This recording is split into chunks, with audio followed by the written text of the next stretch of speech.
네, 안녕하세요 여러분. 우리 지난 시간에는 헬레니즘 시대의 스토아파, 금욕주의에 대해서 알아봤습니다. 그래서 스토아파 같은 경우에는 이성은 이제 원인과 결과가 필연적으로 나타나게 하는 힘이었고, 그래서 이 세계에는 필연적인 결과라는 필연적인 법칙이 이제 순환하고 있다. 자, 그래서 모든 일들은 일어날 일대로 일어나는 것이고 필연적으로 일어날 수밖에 없다. 그래서 개인의 삶 또한 결정되어 있다. 이런 상황에서 스토아파에서는 그 주어진 개인의 삶에 순응하고 그에 따라서 살아가는 것이 행복한 길이다라고 얘기를 했었습니다. 자, 오늘은 이제 에피쿠로스 학파에 대해서 배워볼 텐데요.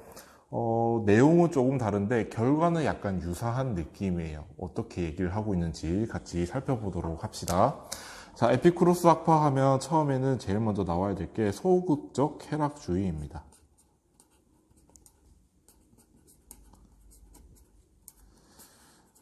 자, 우리가 쾌락주의라고 하면은 쾌락을 추구하는 이제 그런 사상이나 입장들을 쾌락주의라고 하는데 에피쿠로스 학파들도 쾌락을 추구하는 건 맞습니다. 자, 그런데 우리가 흔히 쾌락주의라고 하면은 이제 쾌락을 줄 것이라고 생각하는 일들만을 찾아서 그것을 행동으로 옮기고 그 행동의 결과로서 쾌락을 얻는다라고 생각을 하잖아요. 자, 그런데 이 소극적 쾌락주의는 그거랑 조금 다른 의미입니다. 자, 일단은 이 사람들은 쾌락을 인정을 한다. 특히 쾌락은 유일한 선이다. 이런 입장에서는 쾌락주의가 맞습니다. 자, 그런데 이 쾌락을 추구하는 방법이 달라요. 우리가 일반적으로 쾌락을 추구하기 위해서는 쾌락을 줄 것이라고 생각하는 행동을 직접적으로 하면서 직접적으로 쾌락을 얻는다라고 생각을 한다면 소극적 쾌락주의는요, 고통을 제거함으로써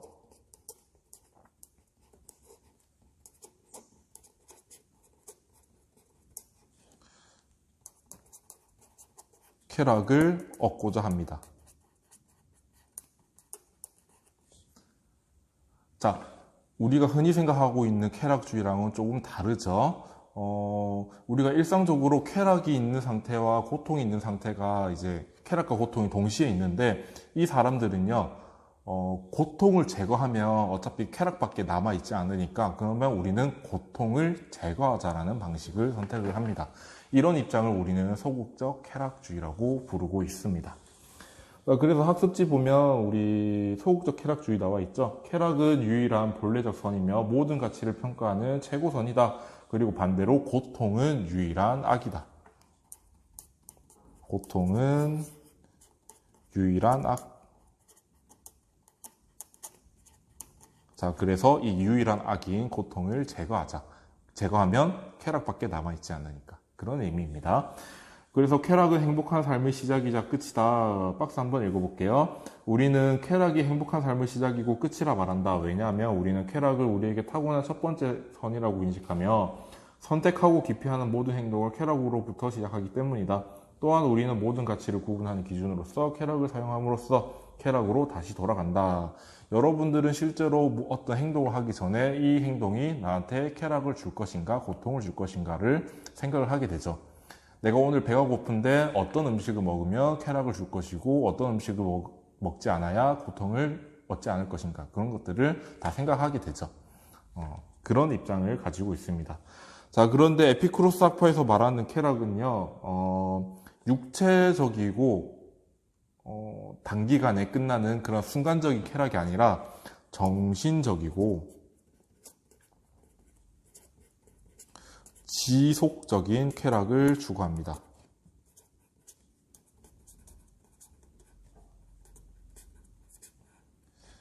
자, 이렇게 정신적이고 지속적인 쾌락을 추구하는 이유가 있어요. 왜냐하면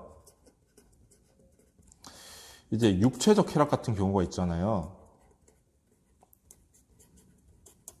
자, 우리가 맛있는 것을 이제 처음에 먹을 때는 정말 맛있다라고 생각하죠. 자, 두 번째 먹을 때도 맛있다라고 생각을 해요. 자, 세 번째 먹을 때도 맛있다라고 생각할 가능성이 높죠. 자, 그런데 세 번째 먹는 순간부터 첫 번째 느꼈던 그 희열과 쾌감은 주지 않을 겁니다. 자, 그리고 여러분들이 맛있다라고 생각이 드는 그 음식을 매일같이 10년 동안 먹어본다고 생각을 해봐요. 그게 맛있다라고 느껴질까? 자, 우리 이런 육체적 쾌락 같은 경우에는요, 이제 추구할수록 얻는 강도는 낮아집니다. 자, 그리고 우리는 이 쾌락에 너무 익숙해지다 보니까 더 강렬한 쾌락을 추구하게 되죠.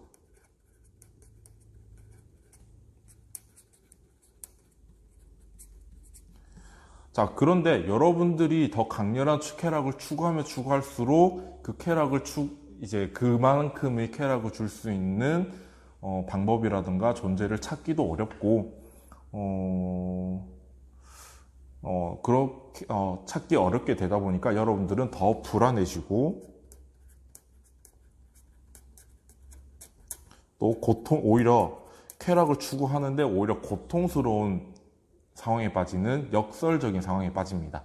이러한 역설적인 상황을 우리는 쾌락의 역설이라고 불러요.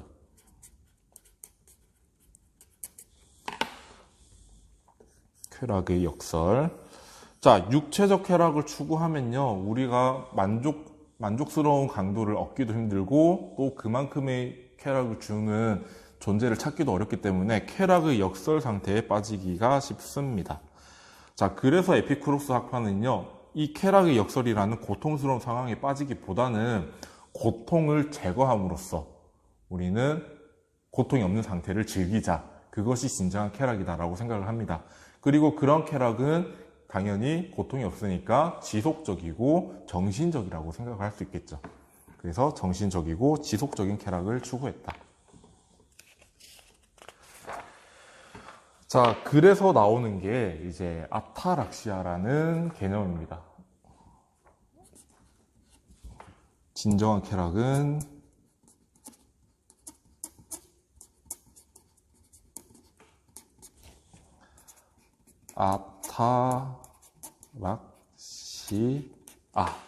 이제 영어로는 이렇게 써요. 이렇게 쓰고. 한글로는요, 평정심이라고 부릅니다. 자, 딱 봐도 여러분들 스토아학파에서 배웠던 개념이랑 좀 많이 헷갈리겠죠. 스토아학파에서는 뭐라고 불렀었나요? 아파테이아라고 불렀었고, 에피쿠로스 학파에서는 아타락시아라고 부릅니다. 그리고 스토아학파에서는 부동심이라고 불렀었는데 이제 에피쿠로스 학파에서는 평정심이라고 부릅니다. 자, 이 평정심이라고 부르는 이유가 뭐냐면요, 내 마음을 괴롭히는 또는 내 영혼을 괴롭히는 존재가 아무것도 없는 상태이기 때문에 마음이 흔들리게 하는 존재 자체가 없는 거예요. 그래서 평안하다라는 거예요. 아무것도 없는 거예요. 자, 반면에 스토아학파에서 말하는 부동심은요, 내 마음을 흔들게 하는 존재가 있기는 한데 우리는 그것에 흔들리지 않는 것이기 때문에 부동심이라고 부르는 거예요.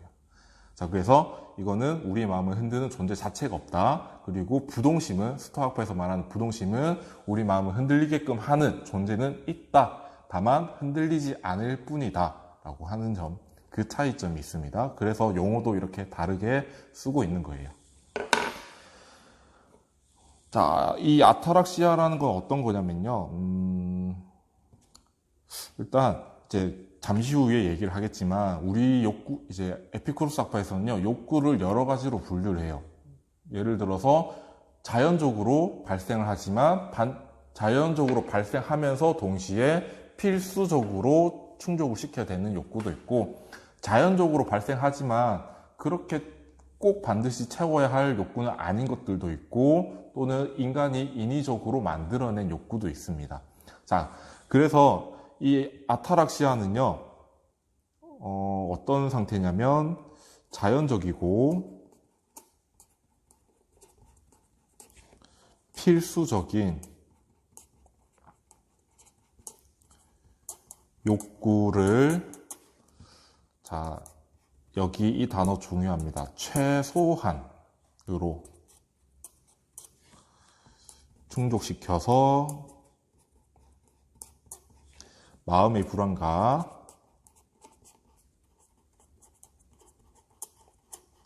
육체의 고통이 없는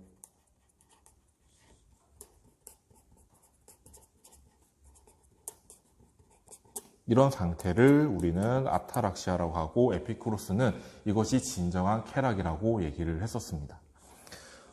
이런 거예요. 여러분들 배가 고프잖아요. 배가 고프다.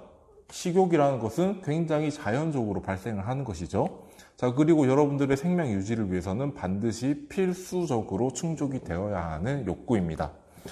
자, 그렇기 때문에 이런 자연적이고 필수적인 욕구를 여기 최소한으로 해야 돼요. 여러분들의 배가 고프면 배가 고프지 않는 상태만큼, 그런 지점만큼만 배를 채우는 거죠.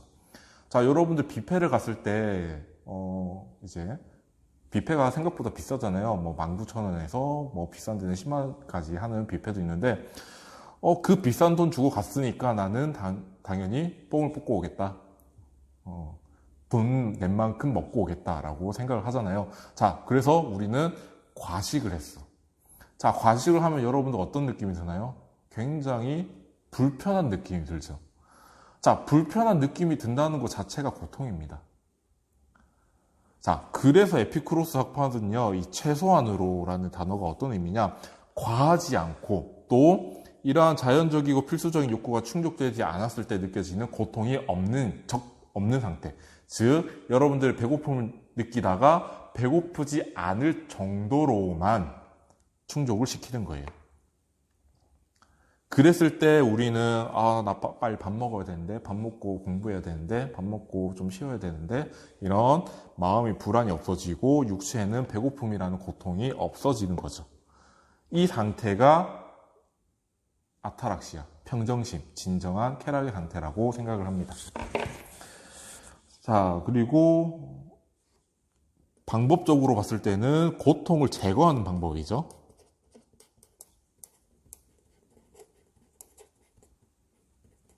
함으로써 도달할 수 있다.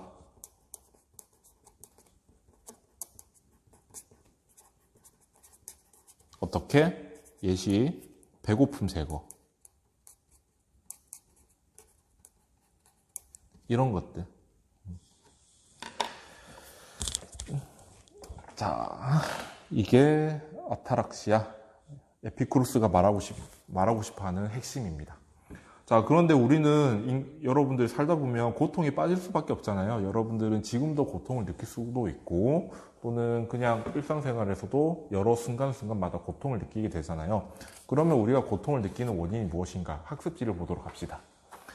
자, 사진 이제 1페이지 사진 밑에 아타락시아가 있고 2번 고통의 원인이 있습니다. 어떤 원인에 의해서 우리가 고통을 느끼게 되는지 4가지 정도가 있는데, 자연적이고 필수적인 욕구를 충족하지 못하는 것, 여러분들 배가 고픈데 배고픔을 해소하지 못하는 것도 우리가 고통을 느끼는 원인이라고 할 수 있고, 필수적이지 않은 욕구를 충족시키려고 하는 것, 여러분들 능력 밖의 욕구가 있을 수가 있잖아요. 예를 들어서 여러분들은 지금 경제 생활을 하고 있지 않죠? 자, 그런데 여러분들 100만원, 200만원 또는 500만원짜리 이제 명품 가방을 사고 싶다든가, 또는 뭐 1억짜리 차를 사고 싶다든가, 필수적이지 않은 욕구인데 여러분들을 그런 욕구를 가지게 되면 갖고 싶다라는 집착을 하게 되죠. 그런 집착 때문에도 여러분들은 고통을 느끼게 된다는 겁니다. 자, 그리고 죽음과 신, 운명 등에 대한 잘못된 신념을 가지는 거, 이것도 고통을 빠지게 하는 원인이다. 자, 옆 동네 스토아파에서는 운명이라는 것은 있다. 이제 이성이라는 신이 너네한테 반드시 일어날 일은 일어나게 한다. 그래서 너네한테 주어진 운명을 받아들이고 순응해야 된다라고 얘기를 했는데, 에피쿠로스 학파는 좀 달라요. 운명이라는 것은 존재하지 않는데 사람들이 운명이라는 것이 존재하니까 고통에 빠진다라고 생각을 하거든요. 그리고 죽음. 여러분들 죽는다라는 공포를 느낄 때 굉장히 이제 정신적으로 고통을 많이 느끼게 되잖아요. 자, 그런데 에피쿠로스 학파에서는요, 이 죽음이란 것은 우리에게 아무런 영향을 끼치지 않는다라고 생각을 합니다. 이것도 잠시 후에 배울 거예요. 자, 그런데 사람들은 이 죽음이 우리한테 굉장히 많은 고통을 줄 것이라고 잘못 알고 있기 때문에 고통을 느끼게 된다라고 생각을 하고 있고, 또 타인으로부터 해악을 당한다는 거. 자, 가장 쉬운 거는 다른 사람으로부터 육체적인 가해를 당했을 때, 또는 정신적인 고통을 이제 악담이라든가 또는 익명으로 악성 댓글 그런 거 받았을 때 해악을 당한다 생각하죠. 그런 것들도 우리는 고통을 느끼게 된다. 그래서 이런 대체적으로 4가지 요인 때문에 우리는 고통을 느끼게 되는데, 그러면 고통을 벗어나기 위해서는 이 4가지 요인을 제거하면 되겠죠. 자, 그래서 밑에 나오는 내용들은, 여기서부터 밑에 나오는 내용들은 모두 이 4가지와 반대되는 것들입니다. 자, 그래서 이 고통의 원인 밑에 평정심에 이르는 방법, 아타락시에 이르는 방법이 나와 있죠. 고통을 제거하는 방법을 통해 평정심에 도달하고자 한다. 즉, 소극적 쾌락주의 방법을 선택을 하고 있다. 자, 첫 번째로 나오는 게 이거네요. 일단 이거 써봅시다. 평정심에 이르는 방법.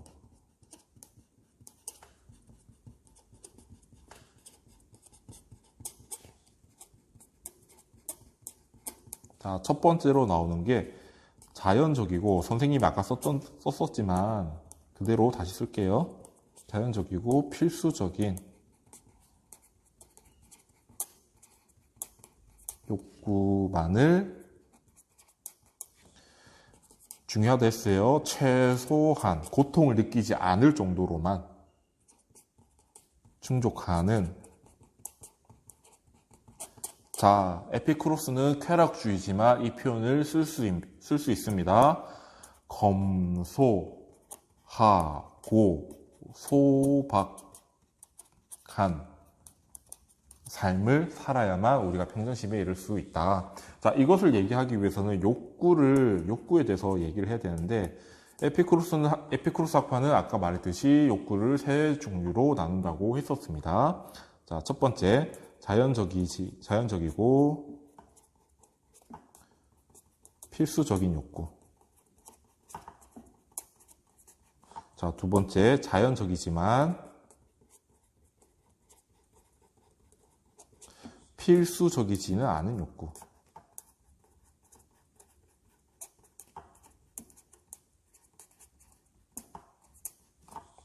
자, 세 번째는 비자연적인 욕구. 인간이 만들어낸 욕구입니다.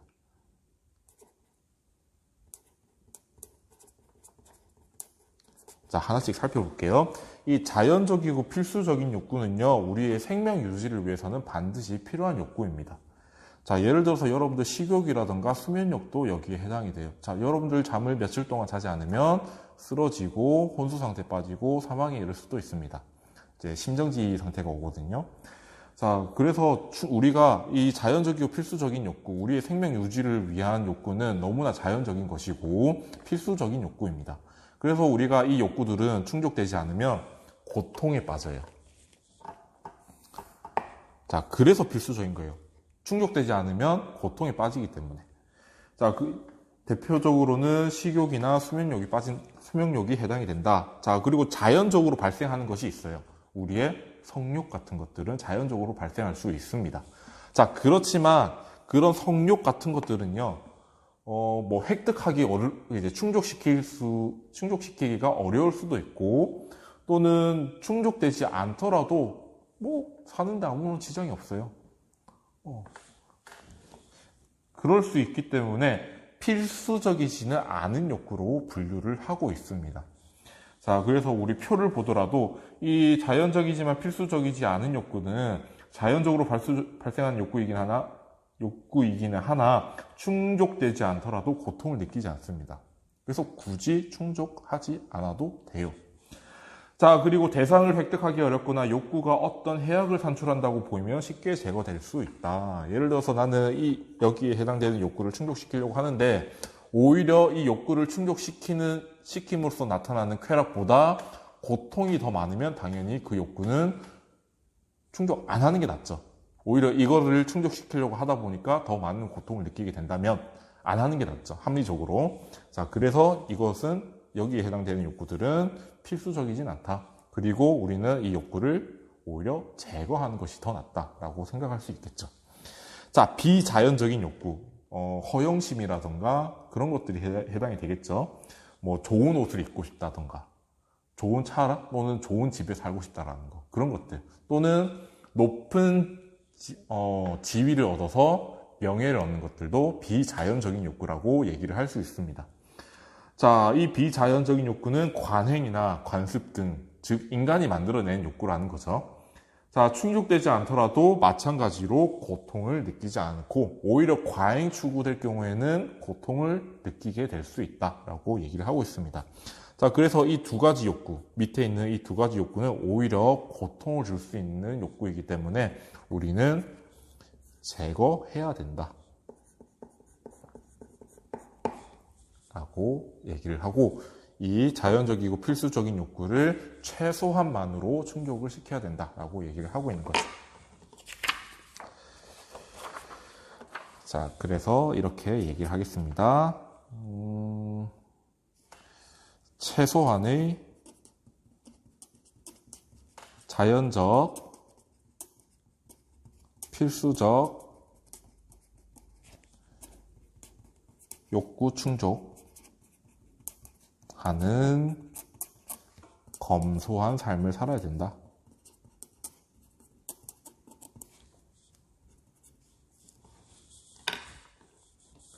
자, 그래서 우리는 굳이 좋은 음식을 먹을 필요 없고 그냥 배고픔을 느끼지 않을 정도로만 끼니를 때우기만 하면 됩니다. 우리가 생각하고 있는 쾌락주의랑은 좀 다른 의미, 다른 모습이죠. 자, 우리 2페이지, 학습지 2페이지 보면 제일 위에 박스를 하나 넣어놨어요. 자, 한번 읽어보도록 할게요. 우리가 쾌락이 목적이다라고 할 때의 쾌락은 방탕한 자의 쾌락이나 육체적 쾌락이 아니다. 내가 말하는 쾌락은 육체의 고통과 마음의 불안으로부터의 자유이다. 왜냐하면 넘칠 만큼의 음식이나 맛있는 생선의 요리와 같이 풍성하게 차려진 식탁에 있는 것들이 쾌락적인 삶을 만들어주는 것은 아니기 때문이다. 검소하고 값싼 식탁에 길들여진다면 우리는 그것만으로도 건강 유지에 필요한 모든 것을 충분히 얻을 수 있을 것이며, 이 정도면 조금 더 어려움 없이 삶에 필요한 것들을 충족시킬 수 있을 것이다. 그렇게 함으로써 우리는 자주 값비싼 식사를 하는 것보다 더 나은 상태에 이를 수 있을 것이며 미래를 두려워하지 않게 될 것이다 라고 적혀 있습니다. 자, 즉 굳이 값비싸고 좋은 음식을 먹을 필요가 없고 그냥 검소한 음식을 먹어도 우리는 자연적이고 필수적인 욕구를 충족시킬 수가 있고 진정한 쾌락, 즉 아타락시아의 상태에 들어갈 수 있다라고 생각을 하고 있는 거죠. 자, 동양에서도 이와 유사한 모습을 보여주는 분들이 계십니다. 우리 절에 가면 스님들 계시죠? 자, 스님들이라고 해서 뭐 고기의 맛을 모를까요? 물론 알고는 계시겠죠. 자, 그리고 스님들도 아직 수행을 닦는 과정에 있는 분이라고 가정했을 때 고기를 먹고 싶은 욕구가 생길 수는 있죠. 자, 그렇지만 우리는 굳이 그럴 필요가 스님들께서는 그럴 필요가 없다라고 생각을 하시는 거죠. 굉장히 검소한 음식만으로도 배고픔을 느끼지 않는 정도에 들어갈 수 있으니까 굳이 그 동물들을 죽이는 행위를 할 필요가 없다라고 생각을 하고 계시는 것 같아요. 자, 아무튼 여기서 중요한 게 이성이 나옵니다. 자, 스토아 학파에서는요, 이성이 굉장히 중요한 거였죠. 에피쿠로스 학파에서도 이 이성은 중요한 역할을 하고 있습니다. 다만 그 스토아 학파에서는 이성이 굉장히 절대적인 권위, 지위를 가지고 있다면, 신과 같은 지위를 가지고 있다면 이 이성은요, 수단이에요. 쾌락을 얻기 위한 수단입니다.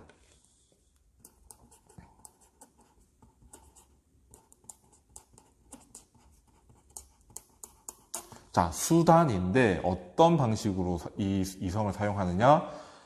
어떤 욕구를 충족시켜야 할지,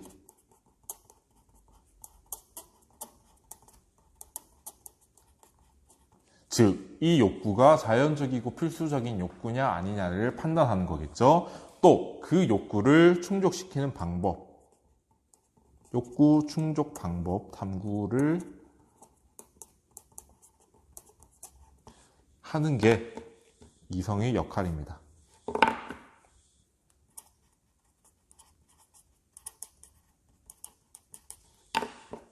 이성의 역할. 자, 그러면 여러분들, 에피쿠로스 학파는 이성이 충분한, 이성으로 가득한 삶을 사는 것이 맞다, 틀리다? 이성을 충분히 발휘해야 된다라고 얘기를 합니다. 이성을 무시하지 않아요. 에피쿠로스 학파도. 자, 그래서 우리 그 방금 읽었던 박스 밑에 이성을 통해 욕구를 분별하고 자연적이고 필수적인 욕구를 적절히 충족시키는 수단을 탐구해야 한다라고 적혀 있습니다. 자, 이성에 대해서는 좀 이따 마지막에 얘기를 다시 한번 하겠습니다. 자, 그리고 두 번째 방법을 얘기를 해볼까요? 평정심에 이르는 두 번째 방법은 신, 운명, 그리고 죽음에 대한 잘못된 신념을 제거해야 된다. 자, 먼저 신과 운명에 대해서 얘기할게요. 자, 에피쿠로스 학파에서는요, 신이 존재한다라고는 얘기를 합니다. 자, 그런데 이 신은 정말 완전한 존재이다 보니까 완전한 존재이고 부족함이 없는 존재겠죠.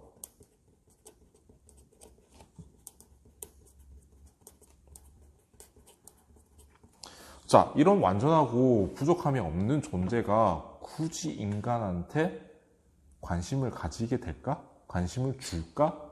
라고 생각하는 게 에피쿠로스의 생각입니다. 자, 인간의 삶에 관여하기 위해서는 일정 정도 인간에게 관심을 가지게 되고 인간에게 어떤 감정을 가져야 되는데 신처럼 완전하고 부족함이 없는 존재가 굳이 그런 일을 할 필요가 없다라고 생각하는 거죠. 그래서 인간의 삶에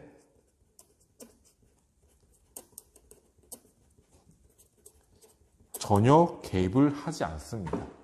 에피쿠로스 학파에 따르면 신들은 인간의 삶에 전혀 개입을 하지 않아요. 그렇기 때문에 운명이란 것도 존재할 수 없는 거죠. 그래서 옆 동네 스토아학파에서는 운명이 있고 운명은 너네한테 주어진 것이기 때문에 반드시 그에 순응하고 따라야 된다고 얘기하는데 이 에피쿠로스 학파는 웃기고 있네. 말도 안 되는 소리 하지 마. 라고 비꼬고 있는 거죠. 자, 그래서 신, 운명에 대해서는 이렇게 간략하게 설명하고 이 죽음에 대한 얘기가 여러분들 3학년 때 생활과 윤리하면 꼭 기억을 해야 됩니다. 죽음. 자, 여러분, 우리가 쾌락을 느끼기 위해서는, 쾌락과 고통을 느끼기 위해서는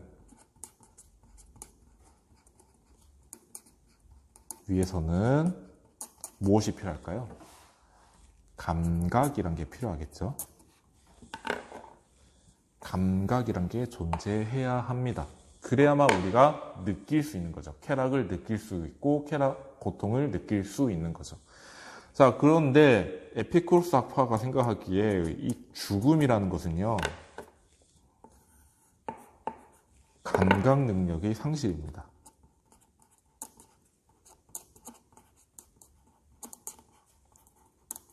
실제로도 그렇죠. 우리가 이제 죽는다면 우리가 어떤 고통도 느낄 수가 없고 어떤 쾌락도 느낄 수가 없죠. 감각 능력이 상실입니다. 자, 그래서 쾌락과 고통을 느끼지 못하게 돼요.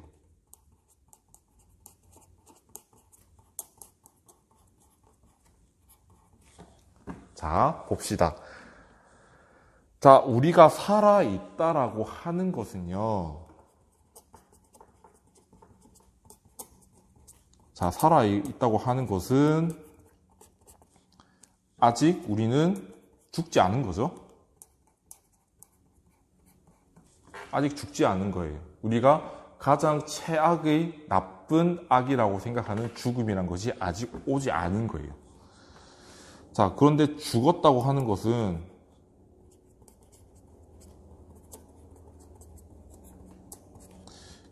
고통을 느끼지 못하는 거예요.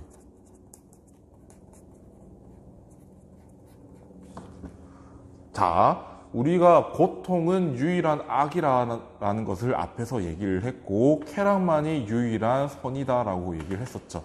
자, 죽었다라고 할 때는 우리는 고통을 느끼지 않기 때문에 악의 상태도 아닙니다. 물론 쾌락을 느끼지도 못하지만 고통을 느끼지도 못해요. 그래서 결론을 얘기하면 죽음은, 자, 우리가 살아있을 때는 죽음이란 것은 아직 우리에게 오지 않았기 때문에 아무 상관이 없는 거죠. 자, 죽었다고 했을 때는 우리는 쾌락도 느낄 수 없지만 고통도 느낄 수가 없어요. 자, 쾌락과 고통을 느낄 수 없다라는 것은 우리와 또 아무 상관이 없다라는 거죠. 자, 그래서 죽음은 결론적으로 우리와 아무 상관이 없어요. 이게 결론이에요. 자, 죽음은 우리와 아무 상관이 없기 때문에 두려워할 필요도 없는 거죠.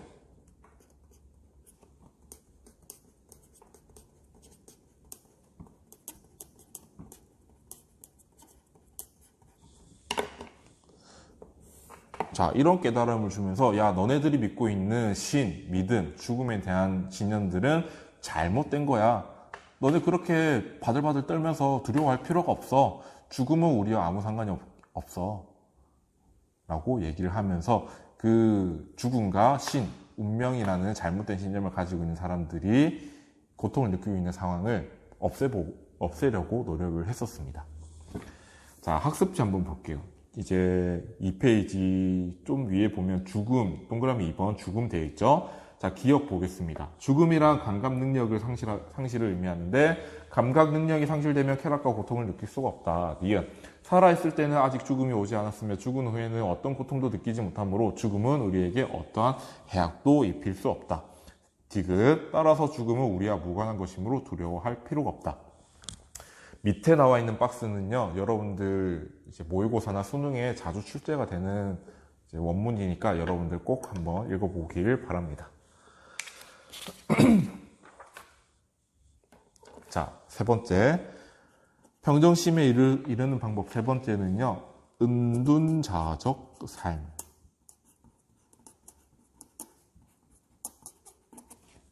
또는 비사회적인 삶이라고도 얘기를 합니다. 자, 은둔하는 사람, 은둔자. 숨어 산다라는 얘기죠. 이제 조용히 숨어 산다라는 얘기인데, 이런 얘기를 하고 싶은 거예요. 옆 동네 스토학파에서는요, 공적인 삶을 살아야 된다. 공적인 삶을 살면서 너네한테 주어진 역할을 잘 충실히 수행해야 된다. 그것이 너의 의무이다. 라고 얘기를 했었잖아요. 자, 그런데 에피쿠로스 학파는 또 다른 생각을 하고 있습니다. 우리가 공적인 삶, 또는 사회적 삶들은요,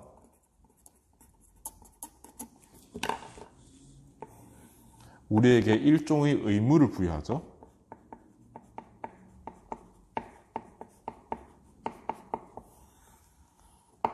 자, 지금 이 수업을 하고 있는 선생님은 공무원입니다. 자, 공무원이기 때문에 국가의 이미지를 손상시키는 행위를 해서도 안 되고, 여러분들에게 이제 좋은 모습을 보여주려고 노력을 해야 되고, 항상 새로운 이론은 나오지 않았는지, 또는 내가 알고 있는 내용들이 잘못된 것은 아닌지 끊임없이 노력해야 됩니다. 자, 선생님은 선생님이기 때문에 그런 의무가 있죠. 또 여러분들이 힘든 상황이 있으면 여러분들이 이야기를 들어주고 또 같이 고민하면서 해결을 해주려고 노력해야 되죠. 그런 의무가 있습니다. 자, 이런 의무가요, 물론 좋을 수도 있지만 굉장히 부담감으로 느껴질 수도 있어요. 자, 여러분들은 학생으로서의 의무, 학생으로서의 본분이라는 것이 여러분들에게 주어지면 굉장히 부담스럽고, 또 그 부담스러움이 고통으로 나오는 경우가 있죠.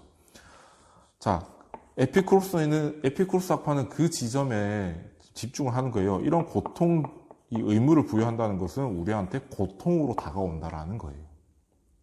자, 공적인 삶과 사회적 삶을 살다 보면 일종의 의무를 또는 역할에 따른 이제 의무가 부여될 수밖에 없는데 그런 의무들은 우리한테 부담감으로 주어지고 고통에 빠지게 한다라고 생각을 하게 됩니다.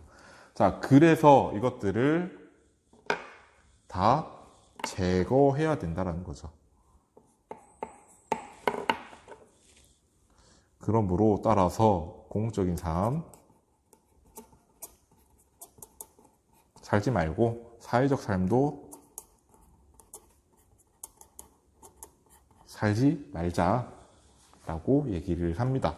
단,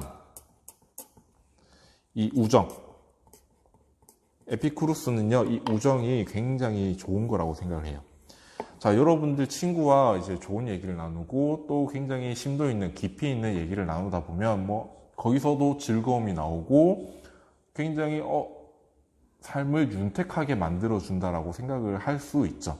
그래서 이 우정이라는 것은 이제 살만한 인생을 살만한 가치가 있도록 만들어주는 것이라 생각합니다. 자, 그래서 친구와 작은 공동체 속에서, 그러니까 친구들과만 있는 작은 공동체를 얘기하는 겁니다. 그래서 지적인 교류,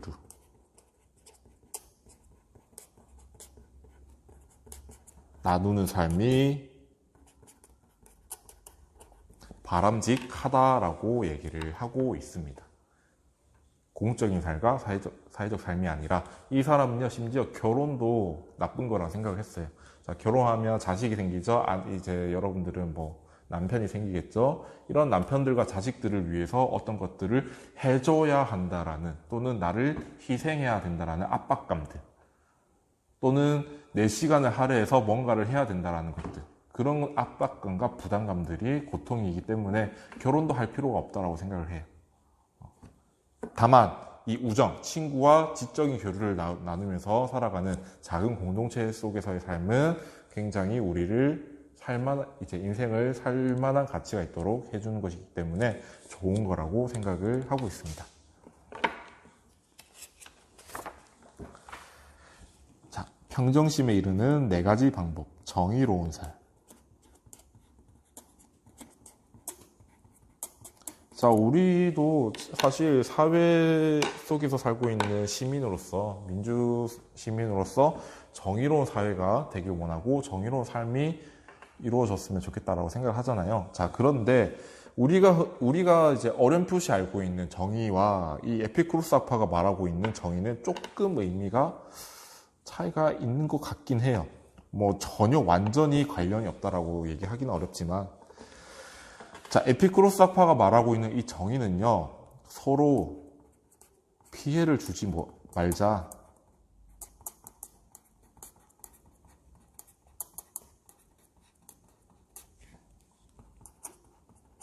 하는 약속 또는 협정, 심지어는 이런 표현도 써요. 계약이라는 표현도 씁니다. 우리가 흔히 알고 있는, 이제 어렴풋이 느끼고 있는 정의로움과는 조금 다른 의미죠. 내가 너한테 피해를 주지 않을 테니까 너도 나한테 피해를 주지 마. 이 정도예요. 딱 에피쿠로스는. 정의가 무엇이냐라고 물었을 때 딱 이 정도. 자, 내가 너한테 피해를 주지 않을 테니까 너가 나한테 피해를 주지 않아. 자, 상대방으로부터, 다른 사람으로부터 피해를 받지 않는다라는 것은 고통에 빠지지 않는다라는 얘기가 되겠죠. 물론 나의 이제 충족되어야 할 욕구 때문에 고통을 느낄 수는 있지만, 적어도 다른 사람으로부터 피해를 입지 않으면 다른 사람으로부터 고통을 받지 않는다라는 얘기가 되겠죠.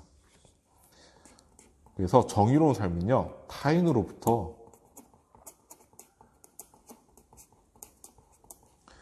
고통을 받지 않는 거예요.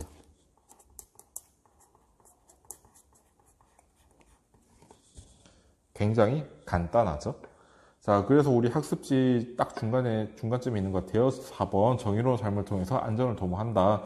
정의라 서로 상대방에게 해가 되지 않는 행위를 하지 말자고 하는 협정, 합의 또는 계약이나 약속이라고 할 수 있습니다. 2번, 정의 그 자체는 선한 유익한 결과가 나한테 고통을 받지 않는 그런 거죠. 그 결과에 그 가치가 있다. 행복에 이르기 위해서는 당연히 반드시 정의롭게 살아야 한다.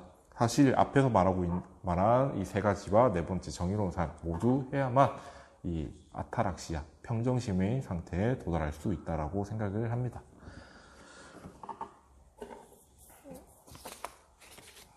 종이가 없어서 여기에 마저 해야 되겠네요. 몇 번이었죠?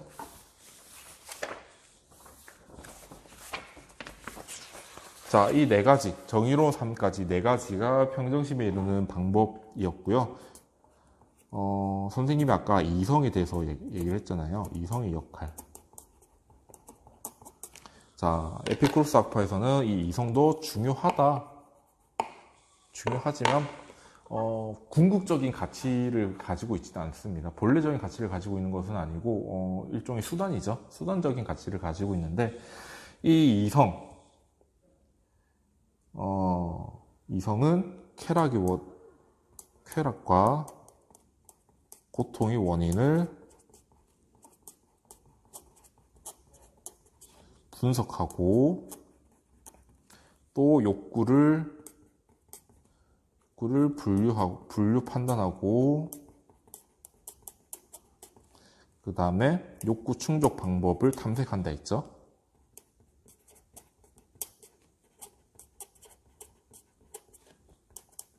뭐 탐구해도 되고.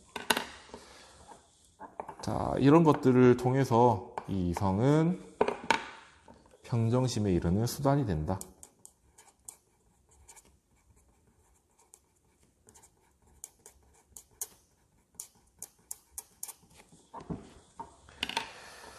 자, 그래서 꼭 다시 학습지 읽어보도록 하겠습니다. 4번 이성의 역할 1. 이성과 지혜는 그 자체로 쾌락은 아니지만 평정심의 상태에 이르는 데 필요한 수단이다.